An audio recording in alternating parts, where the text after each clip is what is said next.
industry on parade. A pictorial review of events in business and industry, produced each week by the National Association of Manufacturers.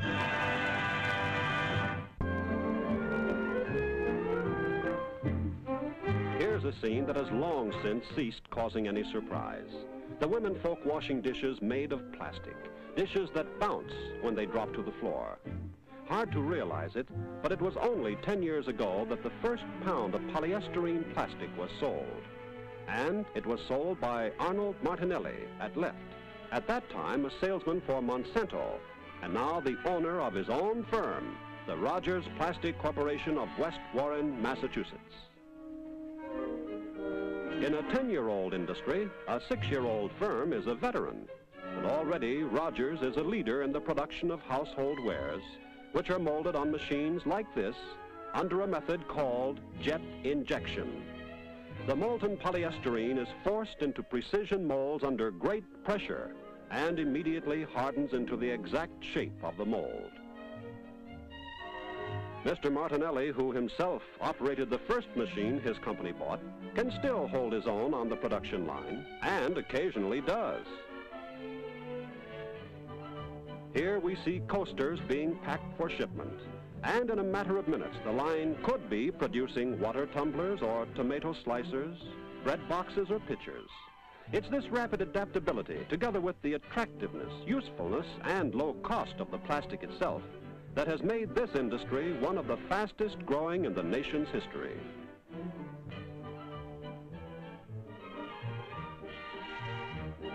The future of plastics is bright indeed, and Rogers is a company that intends to stay out in front, broadening still further its already extensive line of products made of plastic.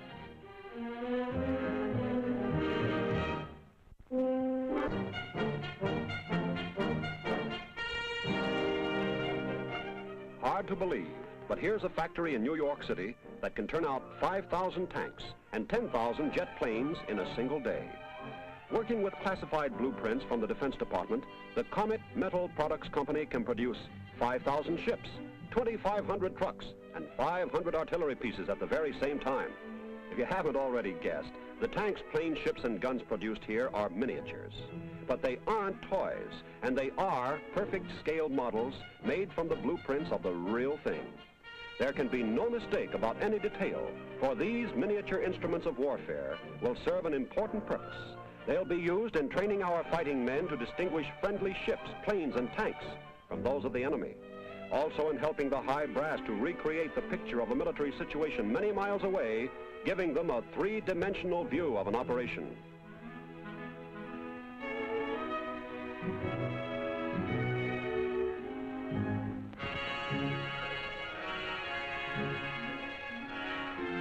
During World War II, the little Comet Metal Products plant was under a 24-hour security guard, and the precautions once more are beginning to tighten up.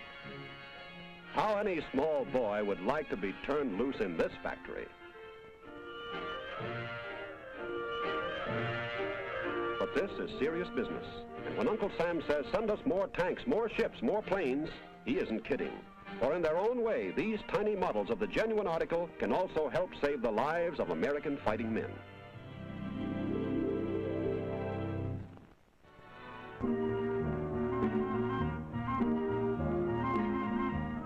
The National Plastic Products Company plant at Odenton, Maryland.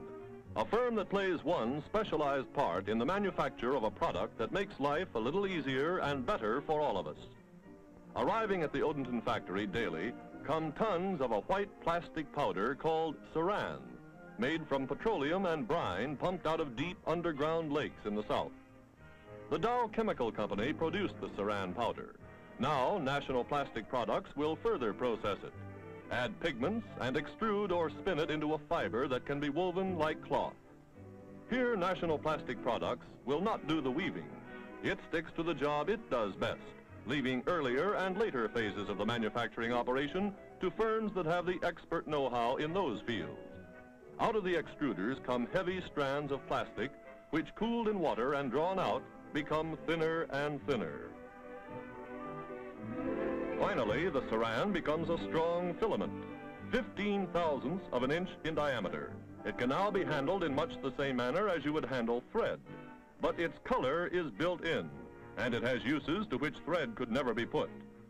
Now it moves on to another city in another state for the next step in its development. The Lumite division of the Chicopee Manufacturing Corporation of Georgia is the company that finally transforms the saran into products that will be used by the consumers. First, some of the fiber is rewound onto bobbins that will shuttle back and forth in the weaving to make the cross strands. Other spools are put on a creel to be rewound onto much larger rolls. They'll feed the fibers that run longitudinally. Chicopee has had long experience as a manufacturer of cotton cloth, so the changeover to weaving plastic fabrics was accomplished with a minimum of confusion.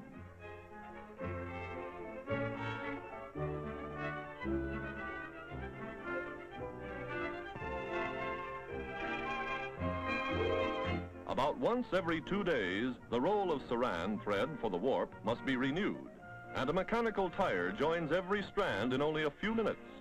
It's here, for example, that a company like Lumite is able to take advantage of knowledge gained in generations of practice in allied fields. Once everything is ready, the loom goes into action.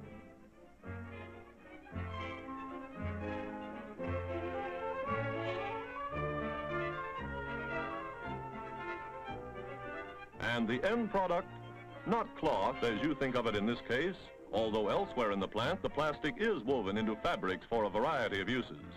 This is insect screen cloth, with some surprising advantages over the usual screening materials. Completely rust and corrosion resistant, it requires no protective painting, since its color is built in. Strong, light, and taut, the armed forces preferred it above all others during World War II, especially in the tropics. Now, even when used in areas right near the water, it's doing a standout job for the American homeowner.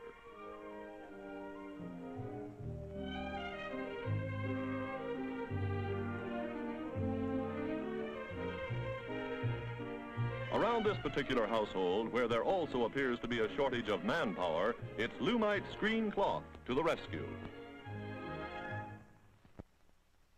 The communists would like to see inflation cheapen our money until it isn't worth the paper it's printed on. Cheap money means less value for our savings and insurance. That's why the communists would like to see cheap money create economic chaos. But we can curb inflation and strengthen our dollars if each of us will avoid borrowing to buy unnecessary things, by saving all we can, not wasting materials, and by supporting policies which increase our industrial productivity, and by insisting our government does likewise. A sound dollar means a strong and free America.